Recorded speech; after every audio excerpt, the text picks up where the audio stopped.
Bu meselede bir şey söylemek istedim Türk dünyası ile alakalı. Türk dünyası xüsusən də bu Sovet hökumətindən sonra, Sovet rejimindən sonra Türk dünyası deyim yerindəysə bir kemoterapiya görübdü. Yəni bütün hər şey düzlənibdi. Yəni yaxşı şeylərlə bərabər, pis şeylərlə bərabər yaxşı şeylər də gedibdi. Türk Evet, dünyasının hal-hazırda təəssüflər olsun ki, məsələn Türk dünyasından baxış şeyi İranda Türklərin olmadığını düşünür. Yəni İranda Türklərin varlığından xəbərsizdir Türk dünyası bugün. Ən yaxşı halda İranda çox az bir Türklərin olduğunu düşünürlər. Yəni bunu belə deyim də mən. E, Mən Türk dünyasındakı hal-hazırda Türk dünyasından gələn biz tələbələrlə işləyirik. Yəni Türk dünyasından gələn tələbələrlə, Türk dünyasında hal-hazırda məzun olub gedən akademisyen, zamanında tələbə olub hal-hazırda akademisyen olan və ya fərqli-fərqli mövqedə çalışan, öz ölkələrində çalışan tələbə dostlarımız oldu. Yoldaşlarımız oldu. Qazaxlar, Qırğızlar, Özbəklər. Yəni mən onlara Təbrizin bir Türk yurdu olduğunu deyən vaxtı şaşırdılar. Yəni belə bir şey olduğunu düşünmürdülər. Yəni bu kəsimlər yəni belə deyim də kənarda qalan bir tərəflər deyil. Bunlar aydın kəsimidir. Dövlətin aydın kəsimi, evet. akademisyendir bunlar. Bunların belə Türk Ortak dünyasından, Türk yəni Güney tarihinin Azərbaycandan. müfredata girmesi vaciptir. Bəli, bəli, bəli. Ortak Türk tarihinin müfredata girmesi lazımdır. Önemli günlerimizi, sayımızı, Bəli, kimliğimizi, bəli. ne kadar Çok olduğumuzu doğru. bilmemiz lazımdır.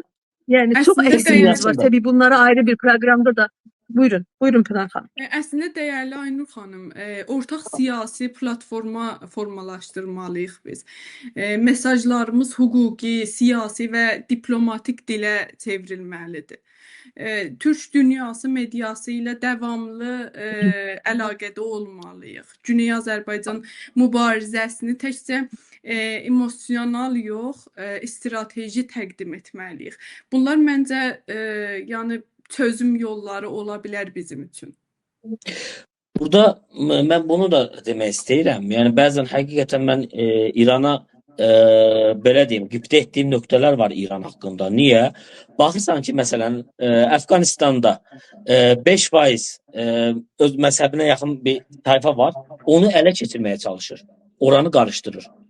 Və ya baxırsan ki, bir ölkədə, məsələn, Tacikistanda normalda fərqli şeydədirlər, amma orada Tacikistanda Fars əli ilə yaxınlaşır. Fars milliyyətçiliyi əlinə yaxınlaşır.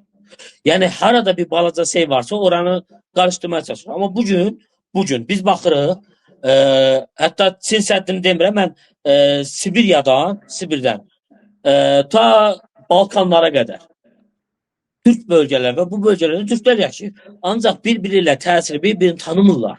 Bir-birini bilmirlər. Bir-biri Tanımlardan haqqında əlavə məlumatları yoxdur. Sənan bəy, Türkiye bir köklü devlettir. Türkiye bunun başlığını çəkməlidir. Başında Bəli, Türkiye dayanmalıdır bu ortak siyasi platformun.